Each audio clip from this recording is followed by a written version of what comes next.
The most recent Resident Evil showcase was revealed a few days ago, and in this showcase we got to see a few new things regarding Resident Evil 4 Remake. One of those things was a second trailer that showcased a few new things such as character reveals of Ada Wong, Luis Serra, Salazar, and even a few of the enemy types that we will encounter within this remake. So a lot of things were unpacked in this second trailer. One of those things was a brand new character that we briefly get to see walking next to Sadler and carrying what appears to be Sadler's staff.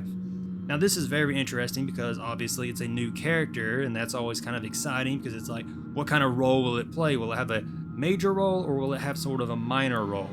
And I'm kind of looking forward to figuring that out. Now in my breakdown trailer video I made, and if you haven't seen that, you can go check that out.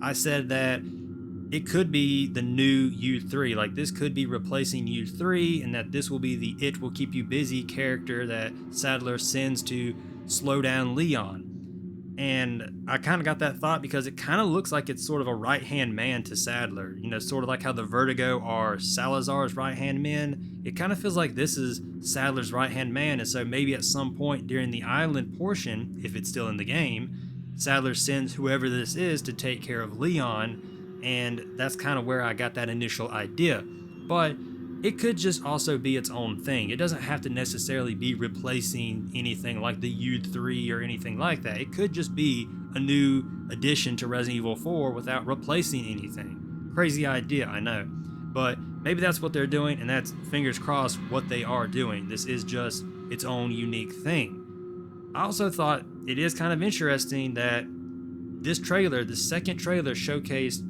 all of these characters that have a significant role. Like, we even got Hunnikin to show up for a brief moment, but we didn't get Krauser. Krauser was not shown off at all. He wasn't hinted at. We didn't have like two knives clashing on each other, anything. There was no hint of Krauser. And now we have this new character. Would it not be a bit crazy if whoever this character is turns out to be the replacement for Krauser, and this new character kidnapped Ashley at some point? I think that'd be such a crazy twist. Maybe it has like invisibility like the Novistadors, and that's how it snuck its way around and was able to get Ashley or whatever. And holding that staff, it was able to like summon a Plaga, and I don't know. But yeah, I thought that was really interesting that like we don't get Krauser, but we have this new character. Now, personally, I do still think Krauser's in this game. I do not think that Krauser has been cut or anything like that. He has too much of a significance lore-wise because of Darkside Chronicles and the Operation Javier mission. If he gets cut in this game, then how do you explain that?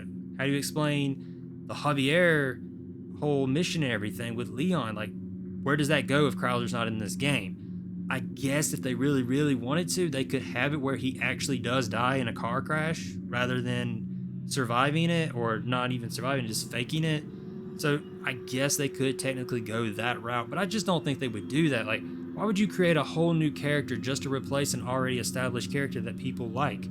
It just doesn't make sense. So I do think Krauser's still in the game, but as far as this new mysterious character, I'm very interested in it. I think it's a really cool addition because it has my curiosity. I want to know, like, is it going to play a significant role, or is it just going to be some one-off character that's really just here to hold Sadler's staff and follow him around?